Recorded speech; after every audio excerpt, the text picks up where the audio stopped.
دل سیولری میگه که مسلمانا در تمام دنیا اسلام به زور شمشیر نشر کردن و همه بهترین شیوه اونا می باشه که تا هنوز با خشونت پیش میرن. همین راه اونا است. اگر تاریخ مد نظر بگیرن 1400 سال است که ما مسلمانا بالای اراضی اعراب حکومت میکنیم.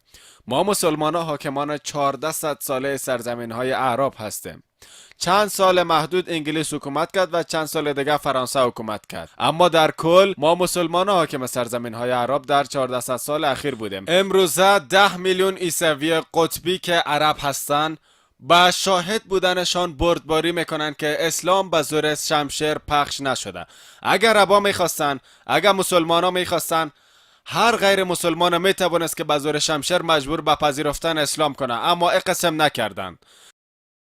10 میلیون عرب یا عیسوی قطبی گواهی میتن که خودشان شاهدن و اسلام به زور شمشیر فرا گرفته نشده. ما مسلمان ها در اسپانیا 800 سال حکومت کردیم. وقتی ما خارج شدیم صلیبی ها آمدن که در اون دوره هیچ مسلمان نمیتونست به طور آزاد آزان بته. ما مسلمان ها تقریبا 1000 سال بالای هند حکومت کردیم. مغولا ما شمشیر استفاده نکردیم، هیچ کس به وسیله شمشیر مجبور نکردیم که مسلمان شوه.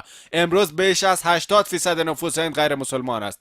همین 80% غیر مسلمان گواهی میتن که خودشان شاهد بودن و شهادت میدن که اسلام با وسیله شمشیر پخش نشده.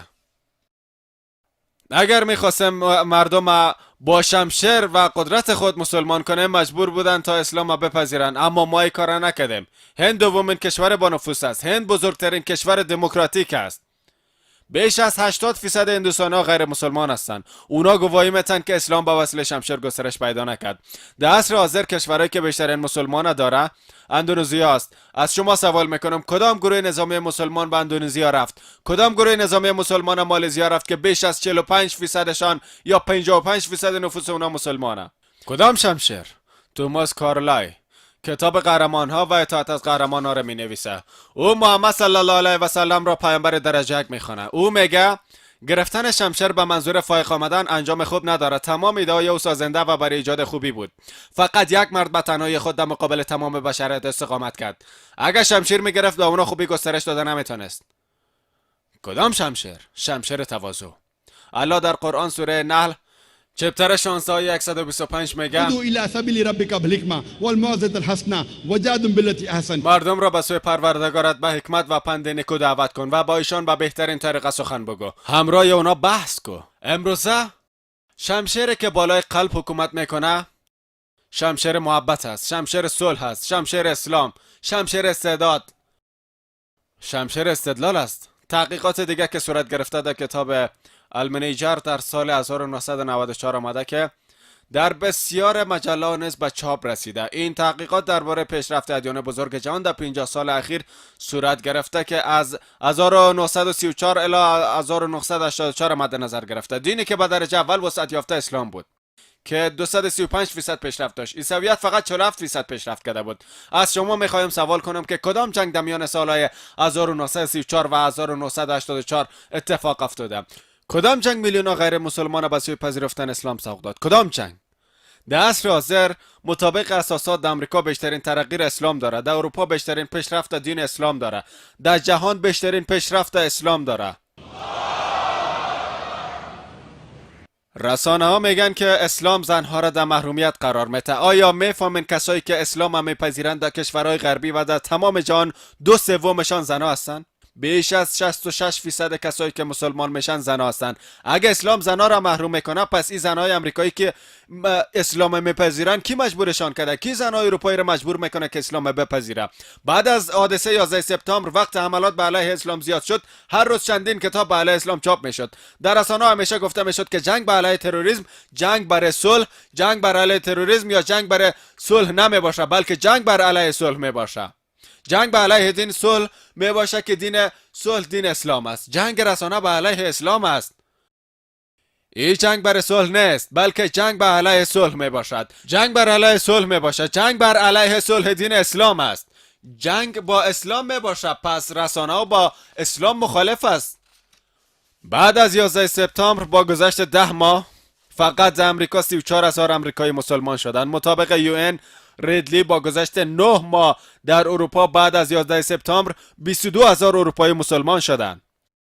هر وقت بالای اسلام حمله میکنن مردم بیشتر مسلمان میشن. قسمی که الله در سوره آل عمران چپتر 3 آیه 54 میگه دسیسه چیدن و خداوند این دسیسه را دامنگیر خودشان ساخت و خداوند بهترین تدبیر کنندگان است. هر قدر جهان بخواه اسلام تغییر بسازه به همون اندازه اسلام پیشرفت میکنه. بیش از تصور پیشرفت داره. به خاطر که قول الله هست. الله در چندین جای قرآن قول میده. در سوره توبه جزء 9 آیه 33، در سوره فتح جزء 48 آیه 28 و در سوره الصف جزء 61 آیه 9 میگه که هو الذي ارسل رسوله بالهدى والدين الحق ليظهره على الدين كله. اوست که پیامبر خود را با هدایت و دین حق فرستاد تا آن را بر همه ادیان غالب بسازه. تا بر همه ادیان غالب بسازه. به عیسویت، بودیسم، هندویسم، یهودیت، سوسیالیسم. اسلام بالای تمام دینا غالب میشه، کلی به تمام ادیان.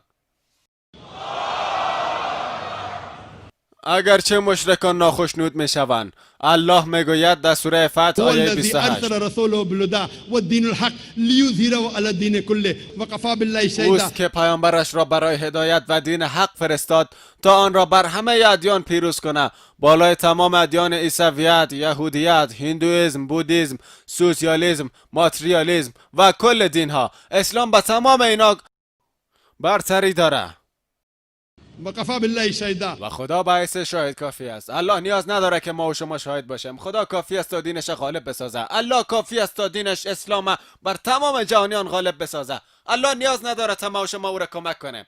الله فقط یک وظیفه داده تا وظیفه پیامبری را انجام بدیم و پاداش او را دریافت کنیم. فقط یک فرصت به ما داده که اگر با خود فکر کنم، اگر دعوت نکنم، اسلام گسترش پیدا نمیکنه و من بزرگترین احمق تاریخ خواهم شد. و چه خوب است که ما هر یک ما دعوتگر باشیم. الله به ذاکر نایک نیاز نداره. الله میلیون ها ذاکر نایک کمتر از یک ثانیه خلق کرده میتونه.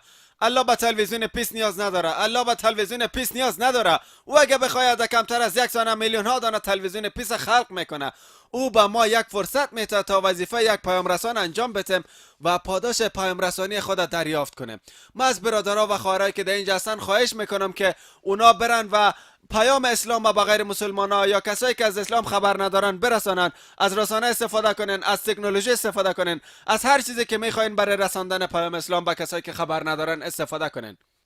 سخنرانی خود با دو جمله ختم میکنم. سوره اسراء چپتر 17 آیه 81 وقل جاء الحق وذاق الباطل ان الباطل كان زهوقا. و بگو حق آمد و باطل نابود شد. حقا که باطل نابود شدنی است. میخوایم سخنهای خود پایان بتم با سخن دکتر آدم PSN. دکتر آدم PSN میگه که کسایی که از افتادن قدرت نیوکلیر در دست عرب ترس دارن فراموش کردن که بم اسلامی بم صلح وقت استفاده شده. روز استفاده شد که حضرت محمد صلی الله علیه و سلم به دنیا آمد. واخر دعوانا الحمد لله رب العالمين.